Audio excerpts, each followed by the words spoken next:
నమస్తే అందరికీ, ఎలా ఉన్నారు? బాగున్నారా? ఈరోజు మా కోటింట్లో భోజనం చూద్దాం రండి. వావ్, చూడండి,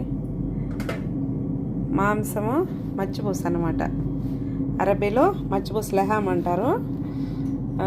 మచ్చిపూస అంటే ఇది సేమ్ మన మండీ స్టైల్ బిర్యానీ లాగానే ఉంటుంది టేస్ట్, కానీ చాలా బాగుంటుంది ఈ విధంగా చేసుకుంటే. మాంసము ఇలా పెద్ద పెద్ద ముక్కలు చేసి చేయాలి, చాలా బాగుంటుంది. మాంసం కూడా మెత్తగా సాఫ్ట్గా ఉడికిపోతుంది. అలాగే అందులోకి దక్కుసు, ఖచ్చితంగా దక్కుసు అయితే ఉండాలా. అలాగే సలాడ్, ఈ విధంగా సలాడ్లో స్వీట్ కార్న్ అయితే వేసుకుంటారు. దీంట్లో కొంచెం వెనిగరు, ఆలివ్ ఆయిల్, కొంచెం పెప్పరు, నిమ్మకాయ, ఉప్పు వేసుకొని కలుపుకోవడమే.